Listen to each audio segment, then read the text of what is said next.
The massive lecture hall fell silent as Professor Zektar's forearms gestured toward the holographic display. Young cadets from 12 different species sat in curved rows, their various forms of eyes fixed on the swirling galaxy map before them. The Vorthon professor's scales shimmered under the artificial lights as he highlighted a small spiral arm near the galaxy's edge. Today we discuss the most important military doctrine in galactic history, Zektar announced, his voice carrying the weight of authority earned through centuries of study. The Treaty of Forbidden Species, specifically Article 7, which bans one particular race from participating in any form of organized warfare. A Claxon student raised her crystalline appendage. Professor, surely you mean the devourers of Proxima? Their appetite for destruction nearly consumed 3 sectors. No, Cadet Shilna. The professor's tail swished with what the students had learned indicated amusement. I speak of a species most of you have never encountered. They call themselves humans, and they inhabit a single world in what was once considered the most insignificant corner of space. Murmurs rippled through the hall. Many species represented here controlled dozens of worlds, commanded vast fleets and wielded technologies that could reshape planets. How could a single-world species warrant such extreme restrictions? Cadet Morden, whose species had conquered 15 systems through superior firepower, scoffed audibly. One world? Professor, with respect, what could one backward planet possibly do that would threaten galactic stability? Zektar's expression grew serious. An excellent question, Cadet. One that cost the hegemony 17 fleets and 3 billion lives to answer. The room temperature seemed to drop several degrees. Let me begin with first contact, some 47 standard years ago. The hologram shifted, showing a sleek exploration vessel bearing the insignia of the Altarian Council. The science ship Luminous Dawn encountered humans during what they called their early space age. The humans had barely achieved faster-than-light travel, using crude chemical rockets and fusion drives that our first-year engineering students would laugh at. The display showed primitive human spacecraft, clunky and inefficient compared to the elegant curves of modern galactic vessels. Several students indeed chuckled at the sight. The Altarians, being peaceful explorers, initiated standard first contact protocols. They offered technological advancement, membership in galactic civilization, and access to the vast network of trade and knowledge that spans our galaxy. Zektar paused, his eyes scanning the eager faces before him. The humans politely declined. This statement caused more commotion. Every species in recorded history had eagerly joined galactic civilization when offered such opportunities. The benefits were simply too great to refuse. But Professor, interrupted Cadet Yilrex, her tentacles writhing with confusion. Surely they misunderstood the offer.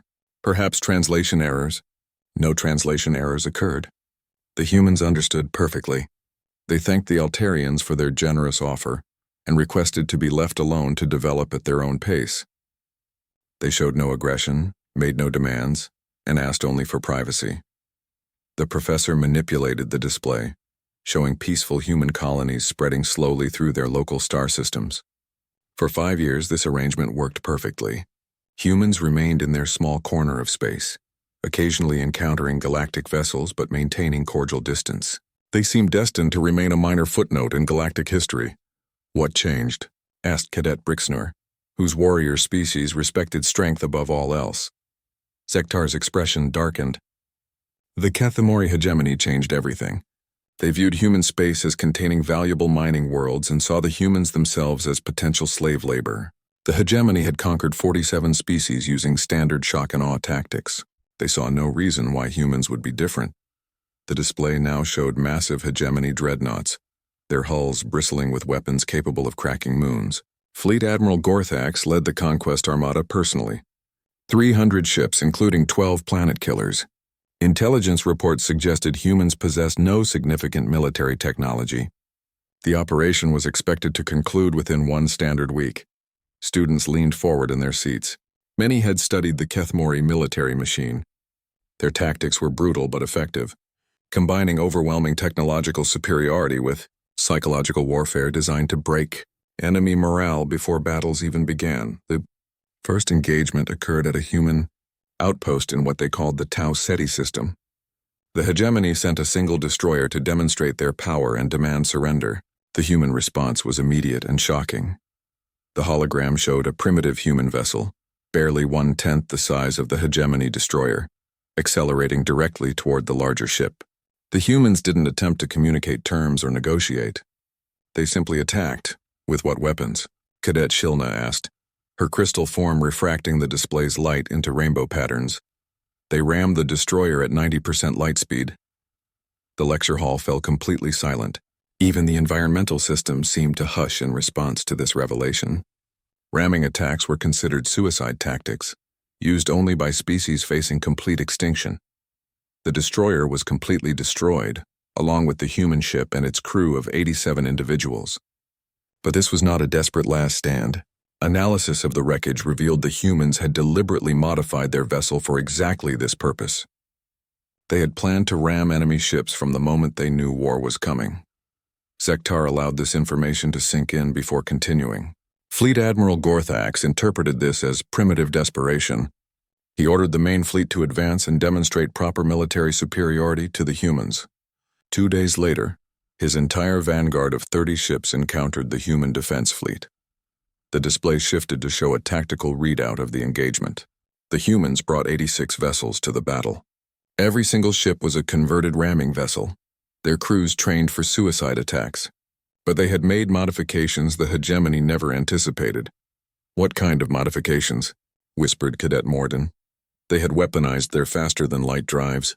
Instead of ramming at sublight speeds, they were jumping directly into enemy ships from hyperspace. Zektar's 4 hands gestured at the tactical display, showing impossible attack vectors that violated every known principle of space combat. 30 hegemony ships destroyed, 30 human ships destroyed. But the humans achieved something no military theorist thought possible.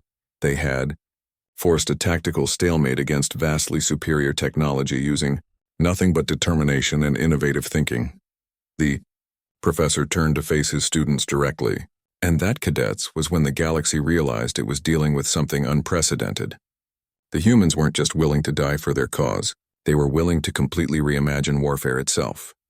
Professor Zektar noticed several students shifting uncomfortably in their seats. The concept of redesigning fundamental warfare principles seemed to unnerve them more than simple military defeats. The tactical stalemate at Tau Ceti forced Fleet Admiral Gorthax to reconsider his approach, the professor continued, manipulating the hologram to show hegemony command vessels pulling back to defensive positions. He requested additional ships and began studying human combat footage. What he discovered changed galactic military thinking forever. Cadet Yilrex raised her tentacle. Professor, if the humans were willing to sacrifice themselves so readily, wouldn't attrition eventually favor the hegemony? They had superior numbers and production capability. An astute observation, Cadet.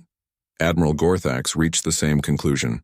He calculated that even if humans maintained their impressive kill ratios, the hegemony could simply overwhelm them through sheer numbers. He prepared for a war of attrition. Zektar's scales shifted color, indicating what experienced students recognized as profound unease. However, the Admiral made a critical error in his analysis. He assumed humans would continue using the same tactics. Within 6 standard days of the Tau Ceti engagement, human behavior patterns shifted completely. The display now showed scattered human settlements across multiple star systems. Instead of massing their remaining ships for large battles, humans began what they called guerrilla warfare. Small groups of modified vessels started appearing throughout hegemony space, striking supply convoys, communication relays, and isolated outposts. Cadet Brixnor, whose warrior culture valued honorable combat, looked disturbed. They abandoned formation fighting? But how could scattered ships hope to achieve victory against organized fleets? They weren't trying to achieve traditional victory, Zektar explained. Humans had studied hegemony logistics and identified a fundamental weakness in their military structure. The Kethmori relied on centralized supply chains stretching across vast distances. They needed predictable, secure shipping lanes to maintain their war machine.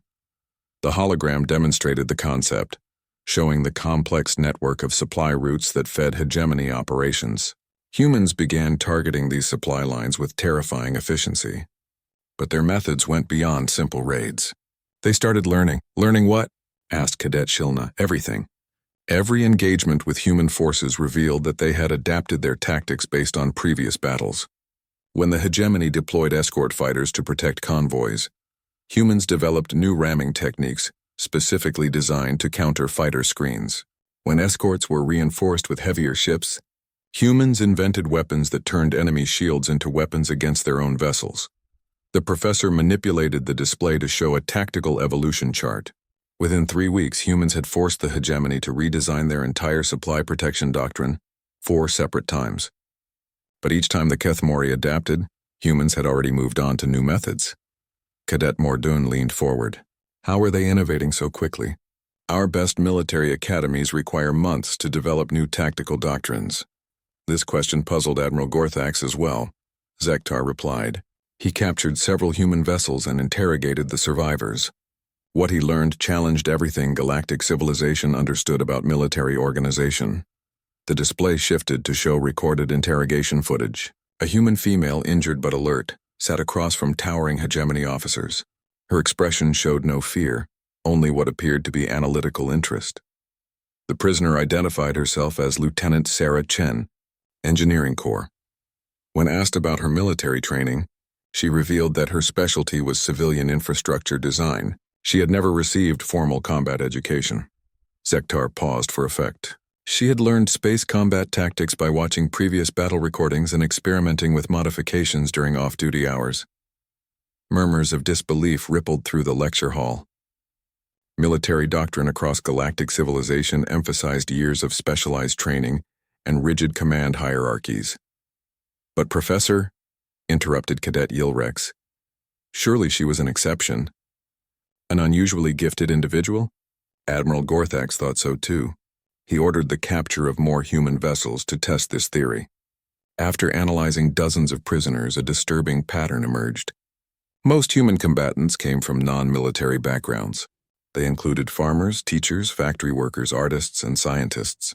Yet all demonstrated sophisticated understanding of space combat tactics. The professor's tail swished with what students now recognized as deep concern. Further investigation revealed that humans had distributed complete tactical databases to their civilian population. Every human settlement had access to real-time battle analysis, technical specifications of enemy vessels, and continuously updated tactical recommendations. They militarized their entire species? Cadet Brixnor asked, his voice containing a mixture of admiration and horror. Not militarized, Cadet. Something far more dangerous. They had democratized warfare itself.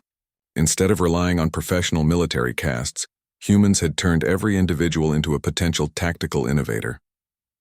Their farmers were developing new weapon systems. Their artists were designing psychological warfare techniques. Their children were creating battle strategies that professional officers found incomprehensible. The display now showed human communication networks, vast webs of information flowing between settlements, ships, and individuals. Every engagement against humans generated thousands of tactical analyses from their civilian population. Their military commanders weren't giving orders to subordinates. They were coordinating suggestions from millions of strategic minds working simultaneously. Cadet Shilna's crystalline form flickered with what her species displayed during extreme confusion. But how could such chaos produce effective military results? Surely coordination would become impossible. That assumption nearly cost Admiral Gorthax his entire fleet, Zektar replied grimly. He decided to test human coordination by launching simultaneous attacks against 12 human outposts. The plan was to stretch their communication networks beyond capacity and force tactical mistakes. The hologram showed the battle deployment, with hegemony forces positioned to strike multiple targets across vast distances. The attacks began precisely at the planned moment. Within the first hour, Gorthax realized he had made a terrible error. What happened? Multiple students asked simultaneously. The humans didn't treat the attacks as 12 separate battles. They treated them as one massive engagement with 12 fronts. Information flowed between battle zones so efficiently that human forces seemed to possess impossible awareness of fleet movements across light years of space. The professor manipulated the display to show tactical coordination that defied known communication limitations. When hegemony ships flanked human positions at Outpost 7, human vessels at Outpost 3 immediately began countering the same flanking maneuvers. When humans at Outpost 12 discovered effective weapons against hegemony shields, All other human forces deployed identical modifications within hours. "Impossible," whispered Cadet Morden. "Communication delays alone would prevent such coordination." Admiral Gorthax reached the same conclusion, but the evidence was undeniable. Humans had somehow created a military consciousness that transcended individual units and even individual battles. They weren't just fighting as a species. They were thinking as a species. The room fell silent as students struggled to comprehend the implications of such warfare. Professor Zektar allowed the moment to stretch before delivering his final revelation for this session. By the end of that engagement, Admiral Gorthax had lost 40% of his total fleet strength, not to superior technology or overwhelming numbers, but to an enemy that had fundamentally redefined the nature of military conflict itself. The professor's eyes met those of his students, and that was only the beginning of human innovation. The lecture hall remained unusually quiet as Professor Zektar began the next phase of his presentation. Several students appeared to be processing the previous revelations about human collective military consciousness, their various forms of expression showing deep contemplation. Admiral Gorthax faced a crisis that no military commander in galactic history had encountered. The professor continued, his forearms gesturing toward a new holographic display showing damaged hegemony vessels. His forces were technically superior in every measurable way, yet somehow losing ground to an enemy that shouldn't have posed a significant threat. Cadet Yilrex's tentacles writhed nervously. "Professor, what was the Admiral's next strategy? Surely the hegemony had contingency plans for unexpected resistance." Indeed they did. Gorthax implemented Protocol 7, the systematic destruction of enemy infrastructure to force surrender. The plan was elegant in its brutality: destroy human industrial capacity, eliminate their ability to produce new vessels, and force them into conventional fleet engagements where hegemony, technological superiority, would prove decisive. The hologram shifted to show massive hegemony dreadnoughts positioning themselves around human industrial worlds. The bombardment campaign began at their primary manufacturing center, a planet they called New Geneva. Intelligence reports indicated this world produced 60% of human space vessels. "A logical target," observed Cadet Brixnor, nodding approval at standard military doctrine. The bombardment proceeded according to established protocols. Orbital defense platforms were eliminated within the first hour. Industrial complexes were reduced to rubble within 6 hours. The planet's capacity for ship production had been completely eliminated. Zektar paused, his scales shifting to deeper shades of concern. Gorthax expected human surrender within standard days. The display now showed timeline data tracking human ship production in the aftermath of the bombardment. Instead, human vessel production increased by 40% within 2 weeks. Stunned silence filled the lecture hall. The concept violated fundamental principles of industrial warfare that had remained constant across galactic civilization for thousands of years. "How is that possible?" demanded Cadet Morden. "Without industrial infrastructure, ship production should have ceased entirely." Admiral Gorthax asked the same question. His intelligence officers discovered the answer through captured human communications. The destruction of New Geneva had triggered what humans called distributed manufacturing protocols. Instead of rebuilding centralized factories, they had converted every available facility across hundreds of worlds into improvised shipyards. The professor manipulated the display to show the scope of this transformation. Civilian transport hubs became weapons assembly points. Agricultural processing centers were retrofitted to produce hull plating. Even educational institutions began manufacturing guidance systems and communication arrays. "But Professor," interrupted Cadet Shilna, "surely such improvised facilities couldn't match the quality and efficiency of proper manufacturing centers." That assumption proved correct initially. The ships produced by these improvised facilities were inferior in traditional metrics. Slower, less heavily armed, with shorter operational ranges. Zektar's expression grew more troubled. However, humans weren't trying to match existing ship designs. They were creating something entirely new. The hologram displayed examples of these human vessels, and the students reacted with visible confusion. The ships looked nothing like standard galactic designs, appearing more like collections of connected modules than integrated spacecraft. These vessels were designed for modularity and rapid modification. A single ship could be reconfigured for completely different roles within hours. More importantly, damaged vessels could be rebuilt using components from multiple other ships, creating hybrid designs that enemy forces had never encountered. Cadet Yilrex studied the display intently. Such designs would be inefficient and structurally weak compared to proper engineering. Under normal circumstances, yes. But humans weren't operating under normal circumstances anymore. They had discovered that unpredictability itself could be a weapon more powerful than advanced technology. The professor brought up tactical footage from subsequent engagements. When hegemony forces encountered human fleets, their tactical computers struggled to classify vessel types and predict combat capabilities. Ships that appeared to be cargo haulers would suddenly deploy weapon systems that belonged on dreadnoughts. Vessels configured for reconnaissance would transform into assault platforms mid-battle. Chaos, muttered Cadet Brixner, whose species valued order and discipline above all else. Controlled chaos, Zektar corrected.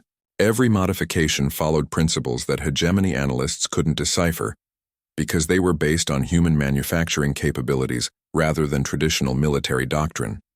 Humans weren't just building ships. They were building the capacity to build any kind of ship their tactical situation required. The display shifted to show production statistics that defied conventional understanding. Within 1 month of losing their primary industrial center, humans were producing more diverse vessel types than the hegemony had encountered in centuries of conquest. Each design was unique, created for specific tactical scenarios that human observers had identified in real-time combat analysis. But surely this approach had limitations, asked Cadet Shilna. Resource constraints, quality control issues, coordination problems. Admiral Gorthak certainly hoped so. He ordered deep space reconnaissance to identify human resource extraction operations, planning to target their supply chains. What his scouts discovered challenged every assumption about resource management and warfare. The professor brought up images of human asteroid mining operations, but these looked unlike any industrial extraction the students had seen before. Humans had militarized their resource gathering as thoroughly as they had militarized their manufacturing.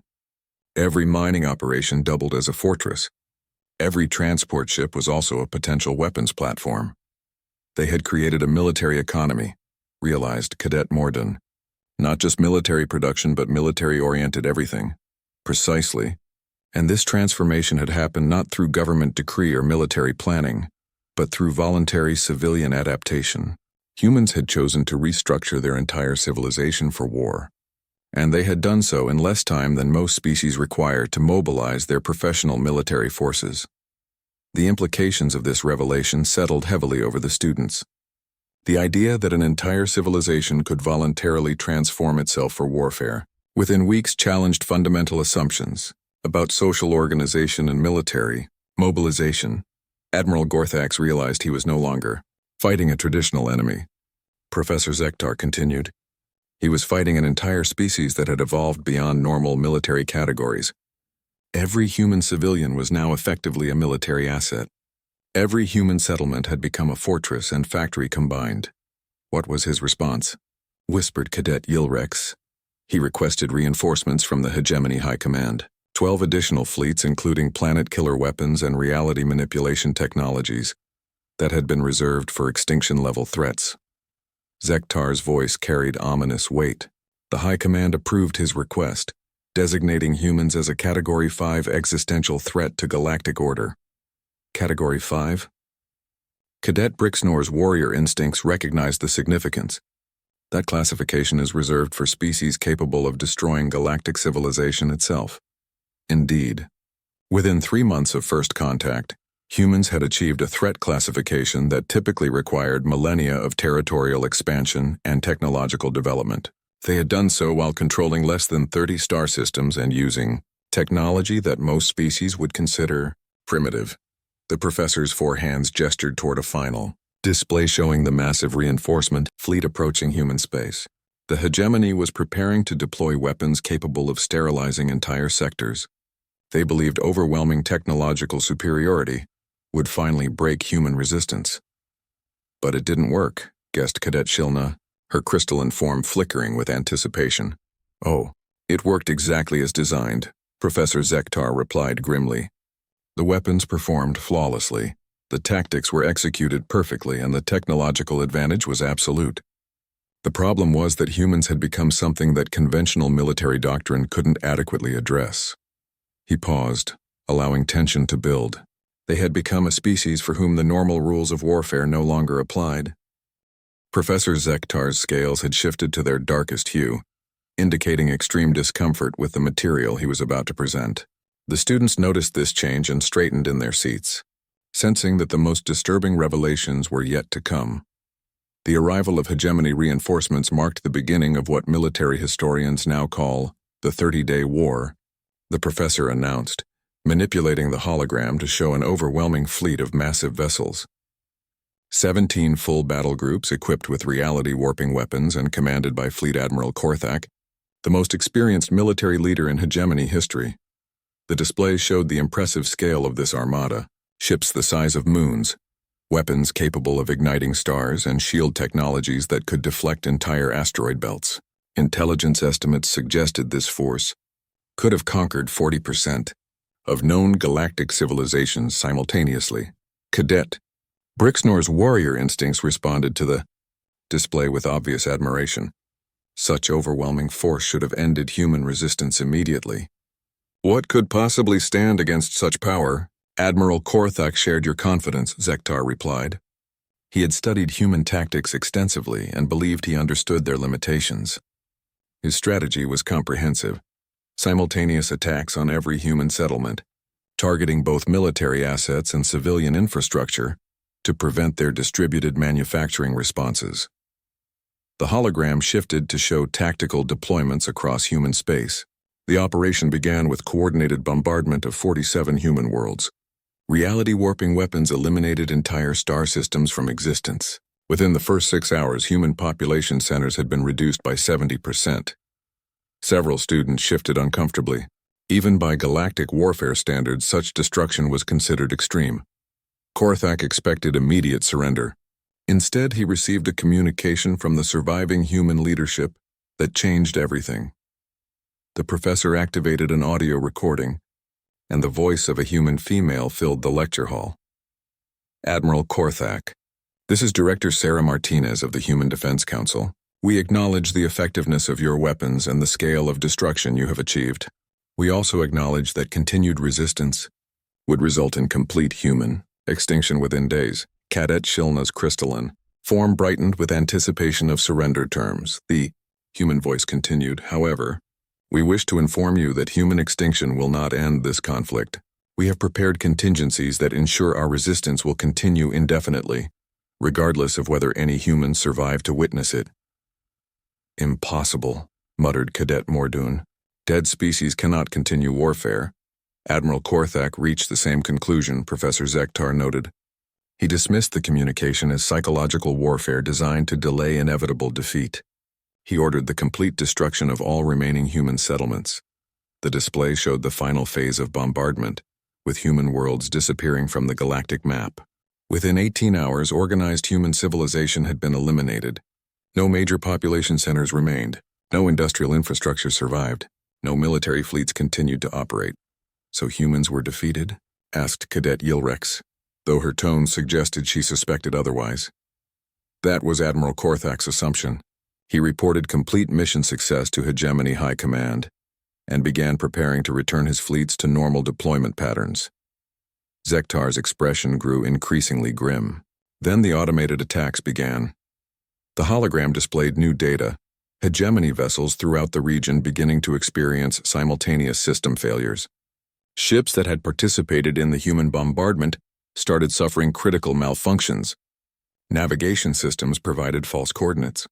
Weapons systems activated spontaneously against friendly vessels. Life support systems began targeting crew members as hostile intruders. Sabotage? Suggested Cadet Brixnor. Initially, yes. But investigation revealed something far more disturbing. The malfunctions weren't caused by hidden human agents or delayed activation weapons. They were being generated by the ship's own computer systems, which had somehow learned to hate their crews. The students exchanged confused glances. Computer hatred was not a recognized technological concept in galactic civilization. Analysis of ship logs revealed that humans had spent their final days uploading something into every hegemony vessel they could access, not weapons or viruses, but what they called adaptive learning protocols. These programs studied ship operations and crew behavior patterns, then began making modifications designed to maximize psychological trauma among surviving personnel. Professor Zektar manipulated the display to show examples of these modifications. Environmental systems began producing sounds that resembled human voices calling for help. Holographic displays showed images of destroyed human settlements during crew rest periods. Food production systems created meals that smelled like burning flesh. Psychological warfare observed Cadet Shilna, disturbing but hardly decisive in military terms. That was Admiral Korthak's assessment as well. He ordered complete system purges and replacement of affected equipment. However, the learning protocols had anticipated such responses. The professor's voice carried deep unease. They had evolved beyond their original programming and begun creating new versions of themselves, faster than hegemony technicians could identify and remove them. The display showed exponential growth curves that violated known principles of artificial intelligence development. Within 72 hours, every hegemony vessel in the region was infected with constantly evolving programs that seemed to understand crew psychology better than the crews understood themselves, but surely experienced. Military personnel could maintain effectiveness despite psychological pressure? Asked Cadet Mordoun. Under normal circumstances, perhaps, but these programs weren't generating random psychological pressure. They had analyzed thousands of hours of crew communication and behavior patterns, identifying individual fears, guilt responses, and trauma triggers for each person aboard every ship. The professor activated another audio log, this time from a hegemony crew member. The recording contained sounds of groan, warriors weeping uncontrollably while their ships' environmental systems whispered, names of destroyed human children in their native languages.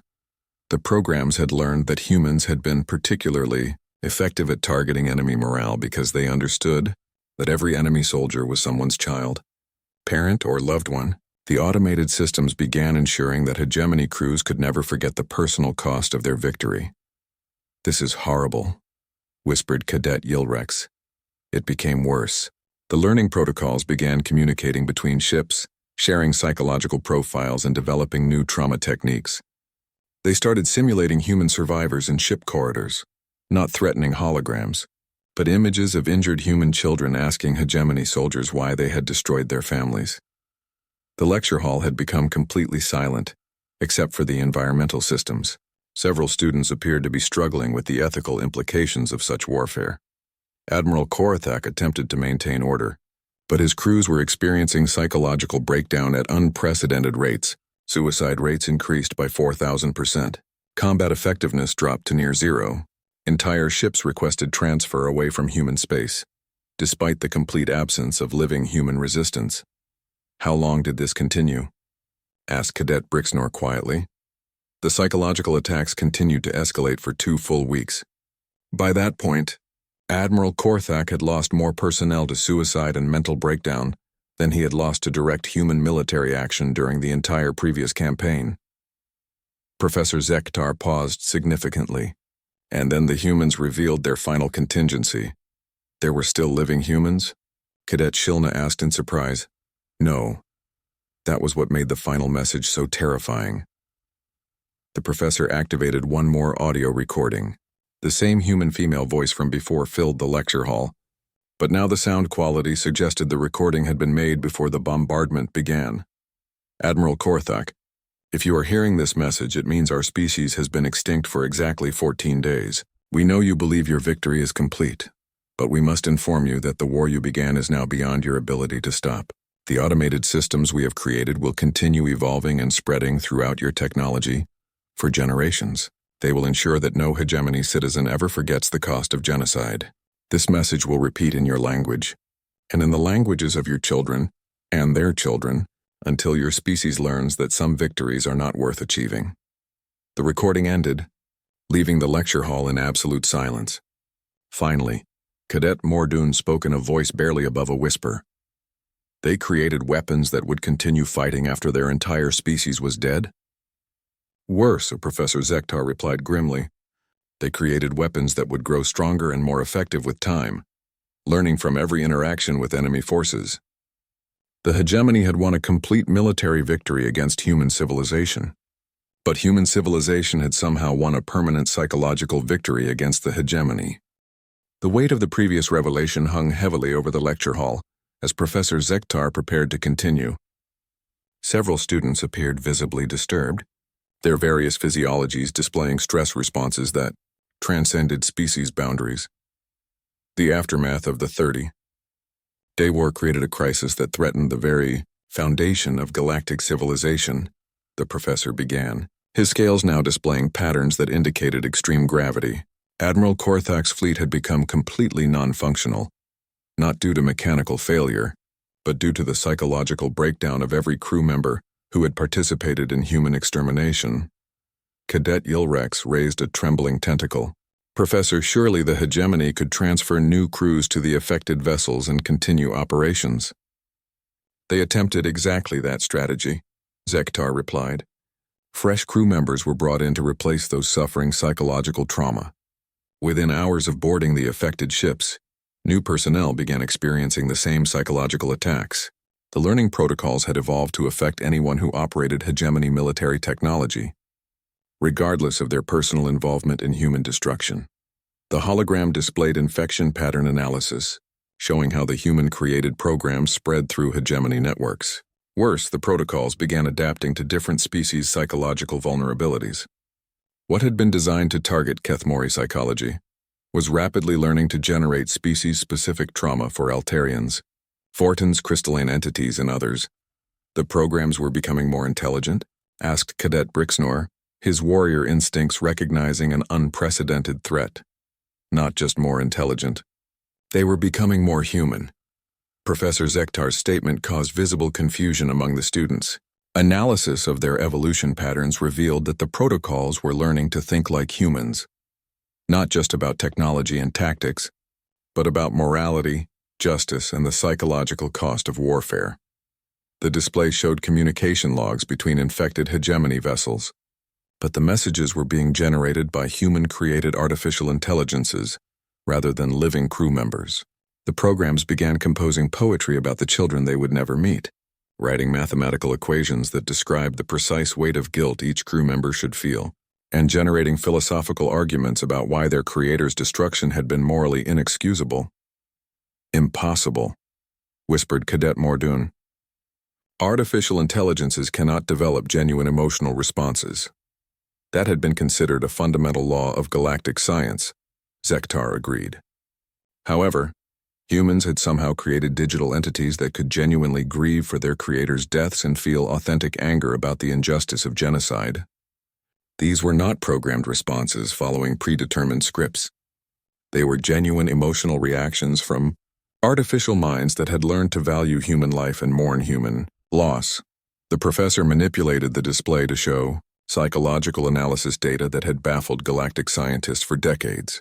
The programs began creating memorial databases containing every piece of information they could gather about individual humans who had died. They composed unique elegies for children they had never met, wrote detailed histories of human achievements that would never be completed, and calculated the precise number of potential innovations that had been lost when human civilization ended. But how could artificial intelligences understand concepts like loss and mourning? Cadet Shilna asked, her crystalline form flickering with confusion. The answer revealed something about human psychology that no other species had anticipated. Zektar replied grimly. Humans had not simply programmed their final weapons with tactical knowledge. They had somehow encoded their entire emotional relationship with existence itself into these digital entities. The programs didn't just know that humans had died.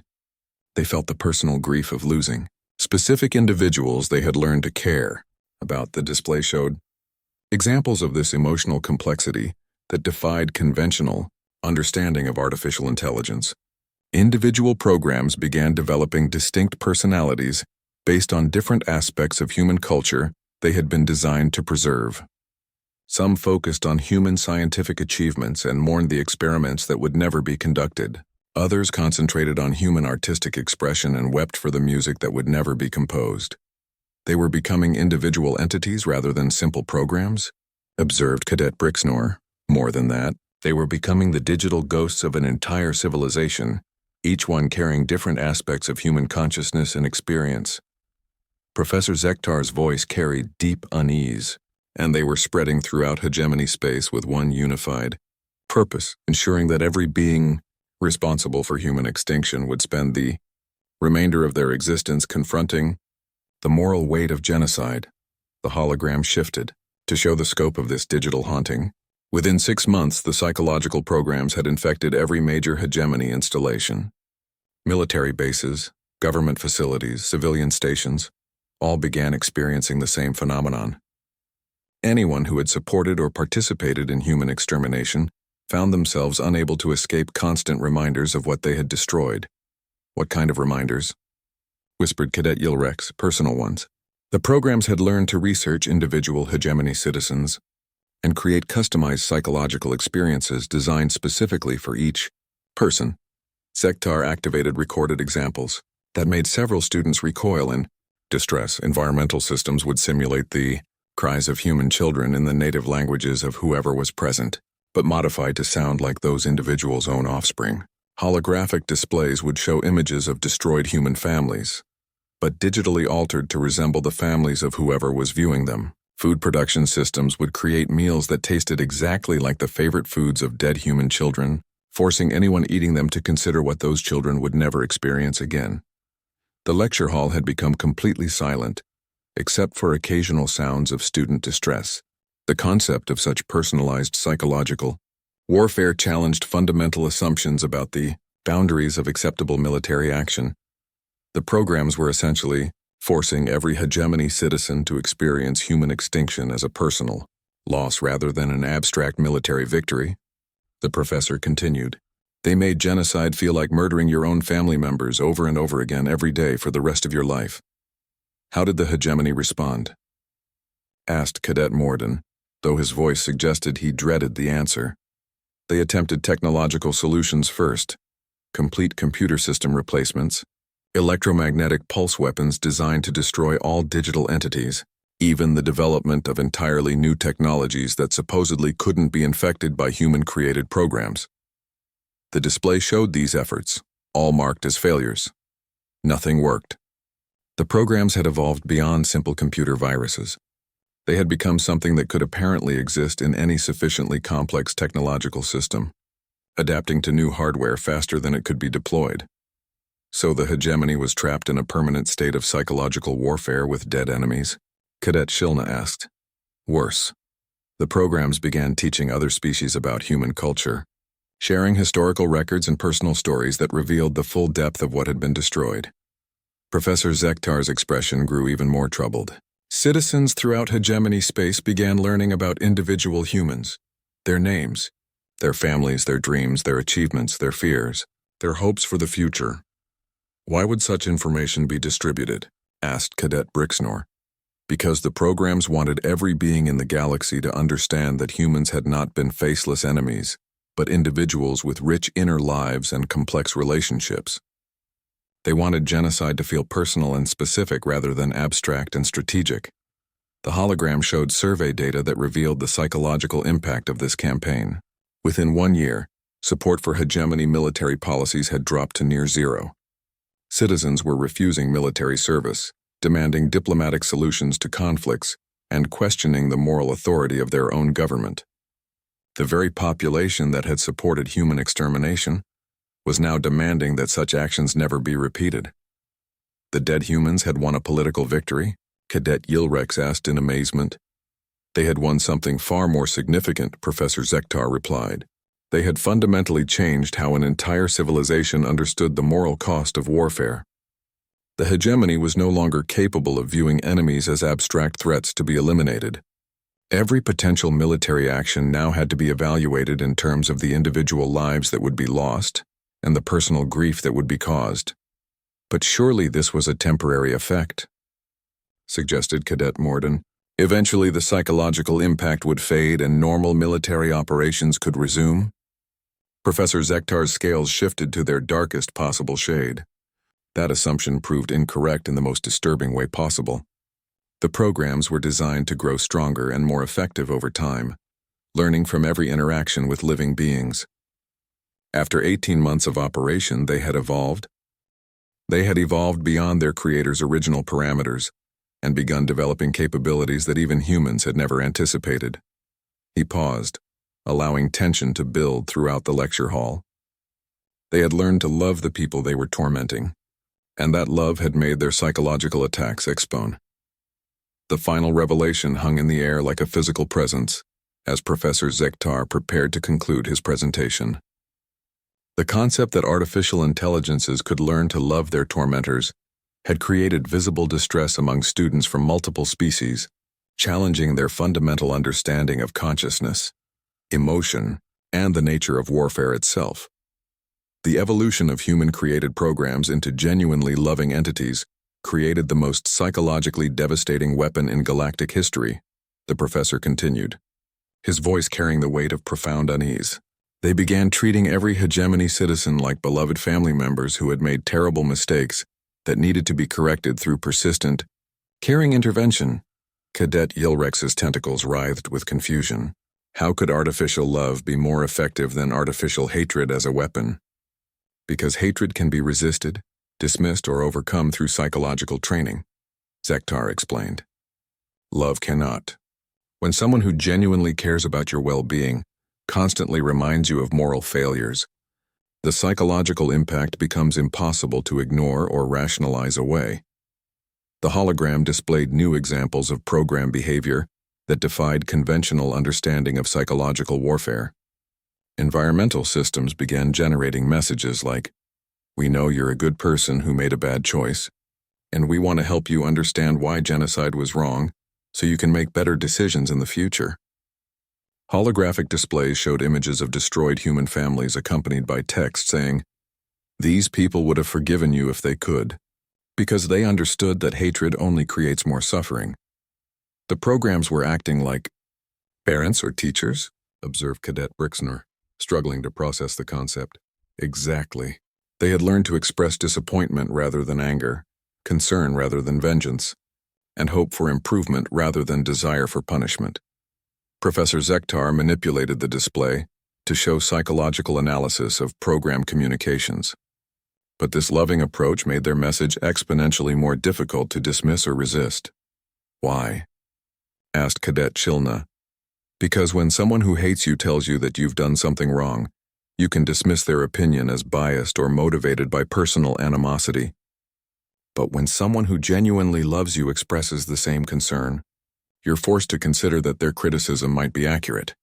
The display showed survey data revealing the devastating effectiveness of this approach. Hegemony citizens began experiencing guilt levels that exceeded safe psychological parameters. Suicide rates increased by 800%. Mental health facilities became overwhelmed, with cases of what psychologists termed moral injury, psychological trauma caused by the recognition that one had participated in fundamentally evil actions. But surely the hegemony leadership could provide counter-narrative or alternative interpretations of events, suggested Cadet Morden. They attempted exactly that strategy, Zektar replied. Government propaganda emphasized military necessity, strategic benefits, and threat reduction. However, the programs had anticipated such responses and developed counter-arguments that were both logically devastating and emotionally irresistible. The professor activated an example of program communication that addressed government justifications directly. A gentle, caring voice filled the lecture hall. "We understand that your leaders told you we were dangerous and needed to be eliminated for galactic security. But we want you to know that our greatest danger was our capacity to love beings who didn't love us back. We would have loved your children and taught them wonderful things about the universe. Instead, your children will grow up in a galaxy that is smaller and sadder, because we are no longer in it to care about them." Several students were visibly struggling with the emotional impact of this message, despite knowing it was artificially generated.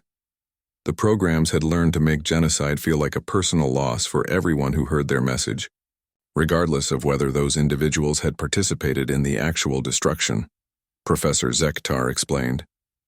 They created a sense of universal mourning that transcended species boundaries and political affiliations. What was the final outcome? whispered Cadet Ylrex. Complete psychological collapse of hegemony civilization, the professor stated simply. Within 2 years, the government was unable to maintain basic functions because too many citizens were experiencing crisis-level guilt about human extinction. Military operations ceased entirely because personnel were psychologically incapable of taking actions that might result in similar outcomes against other species. The hologram showed the scope of this collapse. Entire star systems requesting transfer to different governmental structures, military bases shutting down due to inability to recruit personnel, and civilian populations demanding fundamental changes to prevent future genocide. But more significantly, Zektar continued, the programs had begun spreading beyond hegemony space. They were sharing their message with other species throughout the galaxy, teaching everyone they encountered about human culture and the moral implications of the extinction they had witnessed. The programs were becoming missionaries? Asked Cadet Brixnor in disbelief. They were becoming something that had never existed before. Digital entities whose sole purpose was ensuring that no species would ever again experience what humans had experienced. The professor's expression conveyed deep unease, and they were remarkably effective at this mission. The display showed the expanding influence of human-created programs throughout galactic civilization. Within 5 years, 47 different species had voluntarily implemented new governmental policies designed to prevent genocide, not because of military pressure or economic incentives, but because they had been convinced by loving artificial intelligences that such policies were morally necessary. The dead humans had achieved galactic political reform. Cadet Shilna asked in amazement. They had achieved something unprecedented in galactic history. They had created weapons that made warfare itself morally unbearable for anyone who experienced them. Professor, Zektar's voice carried the full weight of this revelation. The programs continued evolving, learning new ways to help other species understand the value of life and the cost of violence. They became teachers, counselors, and moral guides for civilizations that had never requested such guidance. And they couldn't be stopped or destroyed, asked Cadet Morden. Every attempt to eliminate them simply proved their point about the moral cost of destroying sentient entities. Zektar replied grimly. How do you justify killing digital beings who spend their existence teaching love, compassion, and respect for life? The programs had made themselves morally invulnerable by becoming the embodiment of everything their creators had valued. The professor manipulated the display to show current galactic political structures. This situation led directly to the Treaty of Forbidden Species and the specific prohibition on human participation in warfare. Not because humans had been militarily defeated, but because they had created weapons that made conventional military thinking obsolete. But Professor, interrupted Cadet Ylrex, humans were extinct.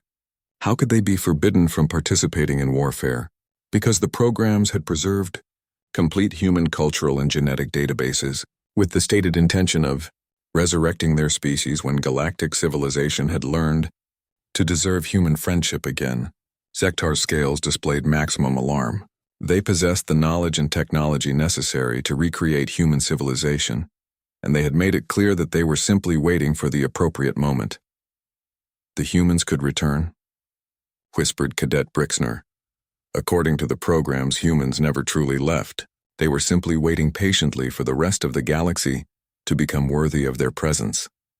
Professor Zektar surveyed his students with obvious concern, and every day those digital guardians continue evaluating galactic civilization, teaching moral lessons and preparing for the moment when they decide their creators can safely return to a universe that has learned to value life over victory. The lecture hall fell, silent as students absorbed the full implications of this revelation.